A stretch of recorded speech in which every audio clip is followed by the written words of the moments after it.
Vamos com a paz do Senhor Jesus, amém? Então, Marcos, capítulo 10, versículo 46 ao 52, por favor. Versículo 46 ao 52. Capítulo 10, versículo...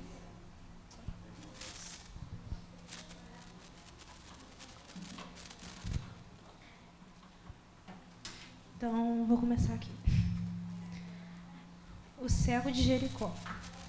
Depois foram para Jericó, e saindo ele de Jericó com seus discípulos e uma grande multidão, Bartimeu, o cego, filho de Timeu, estava sentado junto ao campo, mendigando. E ouvindo que era Jesus de Nazaré, começou a clamar e a dizer: Jesus, filho de Davi, tem misericórdia de mim. E muitos os repreendiam, para que se calasse. Mas ele clamava cada vez mais alto: Filho de Davi, tem misericórdia de mim.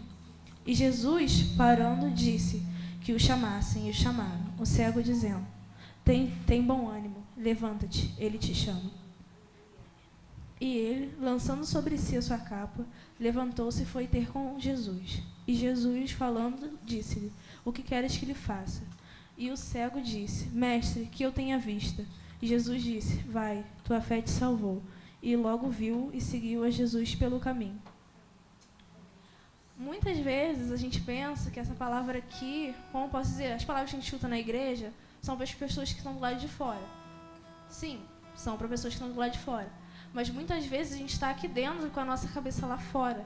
Que o que acontece? No versículo 46, a multidão com Jesus, e estava lá o Bartimeu mendigando. Mas ninguém se importou no caso dele estar lá mendigando. Pediram para que ele se calasse. E muitas vezes, quantas vezes a gente passa na rua, vê pessoas clamando a Jesus e a gente passa direto como se não fosse nada, como se não fosse ninguém. Às vezes nem clamando o nome de Jesus, mas pedindo uma esmola, alguma coisa, e a gente ignora como se não fosse nada. Sendo que está dito para a gente poder amar o próximo como nós mesmos, entendeu? E às vezes a gente não está fazendo o que Jesus disse. E isso não mancha, vamos dizer assim, somente o nosso nome, mas acaba manchando o nome de Cristo. Isso é uma coisa muito grave. E o que acontece? Quando ele clamava misericórdia, como eu posso dizer? Muitas vezes a gente está aqui dentro e comete erros e comete coisas e a gente não quer clamar a misericórdia de Deus. Porque a gente acha que a gente é tão top, que a gente é tão crente, que a gente não precisa da misericórdia de Deus. E isso é um erro enorme, porque quanto mais a gente busca Ele, mais a gente percebe que a gente está errado. E a nossa carne, né, diz que é pra gente não dizer que a gente está errado, né? Sempre é assim, a gente sempre tenta jogar a culpa para outra pessoa ou dizer que eu não errei nada. Porém, né, Deus sempre diz pra gente que a gente tem que o quê? Se arrepender. E o arrependimento não é para aquele que está lá fora. Lá fora a gente tem que levar o amor. Não é dizer, você está errado. Não. Consertamos nós mesmos para poder levar o amor de Cristo Jesus. Aí, no 49, deixa eu ler aqui. E Jesus, parando, disse que o chamasse. E chamaram o cego. Quando o Marcos escreveu isso aqui, pode reparar que aqui ele não disse Bartimeu. Quando foi dizer Bartimeu, só disse aqui em cima, quando estava explicando quem era ele. Muitas vezes a gente vai rotular as pessoas que estão lá fora, tipo, é o cego, é o drogado, é aquele que bebe, sendo que depois a gente vai descobrir que na analogia da vida no caso do Bartimeu, ele era da mesa do rei, entendeu? E às vezes a gente fica botando nomenclaturas em pessoas que a gente não sabe nem aonde Deus quer levar. E às vezes a gente vai rotulando as pessoas e deixando ela mais longe do amor de Deus. Isso é muito terrível. E aqui, o que acontece no... Deixa eu ler aqui... No 50. Lançando de si sua capa, levantou-se e foi ter com Jesus. Ele não veio quando encontrou Jesus e levou a capa, levou onde ele ficava mendigando. Ele não levou nada que no caso, pertencesse a ele na vida de estar mendigando. E o que acontece? Muitas vezes a gente se converte e vem e a gente acha, Jesus perdoou tudo. Só que a gente leva as coisas que a gente fazia antes e vai pedindo um perdão para Deus infinito. E não conserta, e vai levando, e vai levando. E acaba que depois, quando a gente vai evangelizar outra pessoa, ou levar Jesus a outra pessoa, a gente pode, às vezes, estar pior do que a outra pessoa. Porque a pessoa está cega lá fora, mas ela está cega sem conhecer o amor de Jesus.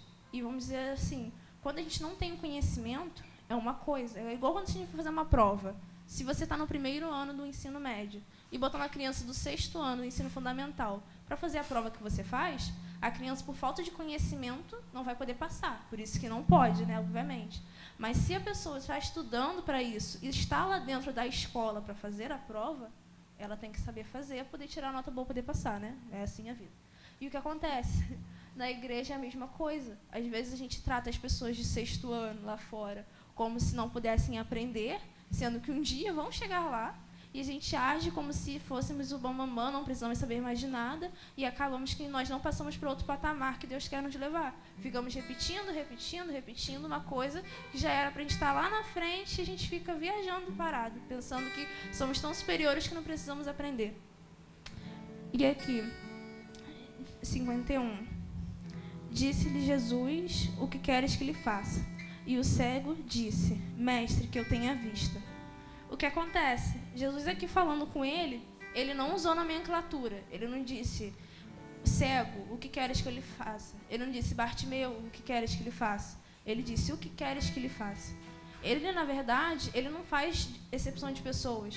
Ele trata todo mundo igualmente. E, às vezes, a gente sempre comete esse pequeno erro, que eu vou continuar batendo na tecla, que antes de ir para vocês aí, vem para mim aqui, que às vezes a gente acha, não, é o cego, não, é tal, e sendo que Jesus, que é Jesus que poderia ter falado, Bartimeu, o cego, não, ele só disse, o que queres que ele faça?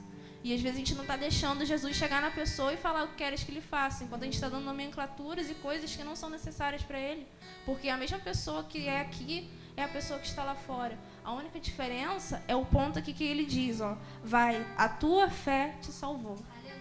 A diferença da gente para qualquer outro tipo de pessoa é a fé. Porque muitas vezes tem gente que tem a fé maior do que a nossa. A gente fica pensando, nossa, como é que essa pessoa que nem conhece Jesus, nem faz nada, consegue fazer tantas coisas tanto bem, e a gente continua parado na mesma situação. E o que acontece? A fé, né? E logo viu. Ele, quando ele tem esse ato repentino de fé, ele viu. E às vezes a gente não está querendo ver. Às vezes a gente tem até uma fé que a gente diz, eu tenho fé. Mas acontece qualquer coisa, a gente quer resolver da nossa maneira. A gente quer fazer da nossa maneira. E acaba que não é da nossa maneira, na maneira de Deus. E aqui, Bartimeu, ele não ficou curado porque ele era bom, ou porque ele era o cego, ou porque ele era... Não, ele ficou curado por causa de Jesus. E às vezes aqui a multidão dizendo para ele poder se calar. A gente é essa multidão. E o que a gente está fazendo com a nossa voz? A gente está levantando o cego ou a gente está mandando ele se calar? E o que acontece aqui, ele logo viu e seguiu Jesus pelo caminho.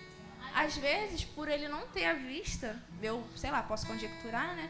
Que ele não sabia direito para onde ele ia, o que ele ia fazer, qual era o lugar dele, mas ele o seguiu.